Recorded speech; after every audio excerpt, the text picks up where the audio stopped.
Siobhan here from Homeschooling, etc.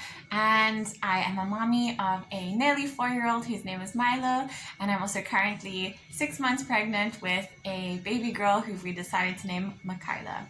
In this video, I'm going to be talking about my math curriculum, or our math curriculum for our kindergartner. So if you have a kindergartner at home and you are looking for some ideas of what you can do with them, especially if you're not enrolled in an accredited school, because we're not going to do that until he's in year 1. So if you're just trying to figure out what to do with them, I hope that I have some really great ideas here for you. I've mentioned this in a lot of my other videos, but I'll say it again. We only do learning or structured learning for I've only planned for about 15 minutes a day. It has to include something about math. It has to include something about reading and handwriting. And those are the main 3 things that we focus on when we're doing this structured learning. Then separately, I have an art curriculum that we do something different every day. And that's a structured activity that we do, but later on in the day. So not while we're doing our learning, because I don't want to overwhelm my baby. Now, what I have also decided and I have seen that really works for my son, because I bought a whole bunch of different books at the beginning of this school year, and I found that, it either became really boring to do the same thing every single day, because I wasn't doing that. I've been teaching him since he was 2.5 years old, and we always did something practical and filled with play and stuff like that. I wanted to do something more structured because he is a kindergartner, but I do feel like he's still in between. He can sit and focus and do these worksheet activities and these books, but it's too much if we try and do it for him every single day. And so what I do, and what I want to share with you, is that we love to rotate and do something different every day. There has to be something math, there has to be something reading, there has to be something handwriting, but you can do different activities that, foster those skills, and you can do them every single day so that it's rotated and things are fresh and I think more interesting, and they become so much more engaged. So I'm going to share with you what we do with our math, what we kind of rotate. You could make it super structured, like have Sundays we do puzzles, on Mondays we do whatever, addition, on this day we do that, whatever you want to do. For me, I just kind of see what the day brings.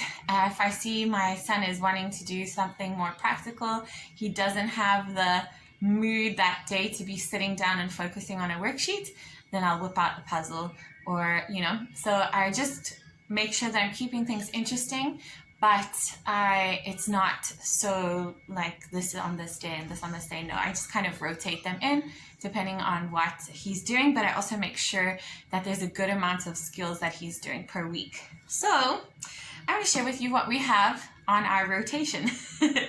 So I mentioned puzzles. I'm going to show you this one puzzle because it's just going to represent puzzles in general, if you have any kind of puzzles. My son is obsessed with dinosaurs. This box has 4 puzzles inside. There's a 15-piece puzzle, 12-piece puzzle, 8-piece puzzle, and 5-piece puzzle. He can do all of these, but he still needs some, he can do the smaller ones on his own, but he still needs some support when it comes to the bigger pieces, but he can do it pretty well. And you want him to be in that middle position, because if they're too easy, then he's not really problem solving. He's not really, focused and engaged and things, because it's kind of, I know how to do this, like, let's move on. So he's at the perfect, he still enjoys puzzles very much. And the more he gets bigger and the easier puzzles get, the more difficult the puzzles will get. So yeah, he loves puzzles, and we will do this on one of the days of the week that represent his math activity for that day, which I think is so fun. I mean, puzzles, right? It doesn't even feel like work.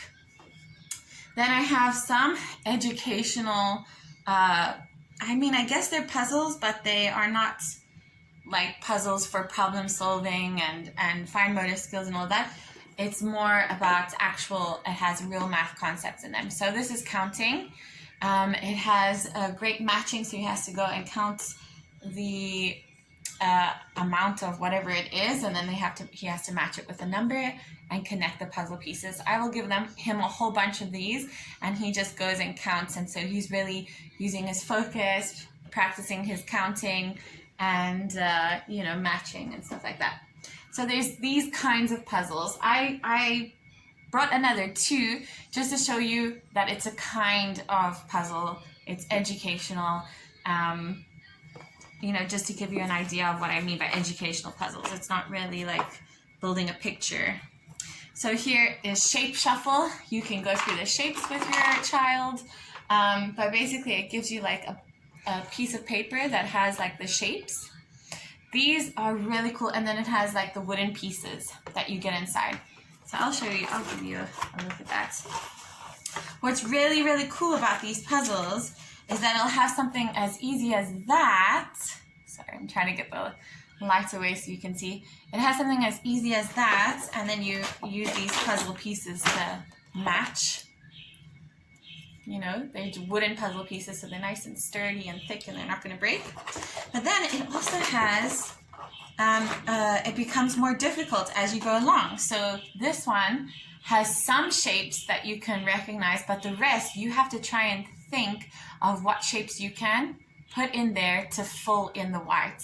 So it creates a whole nother like element of problem solving and trying to figure out. So it doesn't show you that you need to put a square there. You need to think, oh, a square will fit there, and then 2 semicircles, and then what's going to fit here? Maybe a rectangle, and then a quarter of a circle. So it really gets the mind thinking, and it's just awesome. It's a STEM product as well, so you know that it's education and things. And then we have something like this. So we'll choose. It's not necessary that we will have this every single week. Once it will be the puzzle that has the shape shuffle. Another week will be counting. Another week it can be rainbow pebbles.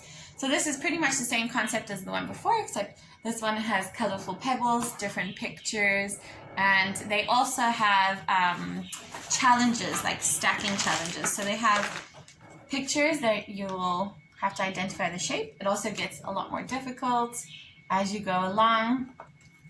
And then it also has stacking challenges, so it'll give you like a structure that you will need to build, and it shows you how to build it, and you need to problem solve and try and figure out how to create the structure using the pebbles. So this is also great for problem solving and stuff like that. These are the pebbles that come with it. So that is a really cool one as well. And so that's something we'll do. So we'll have some puzzles, we'll have some educational puzzle activities or games, stuff like that. On Thursdays, we will most likely not have a math thing, and we will actually do like a games night. If I don't do a games night, then we'll do something, with puzzles or worksheets or whatever.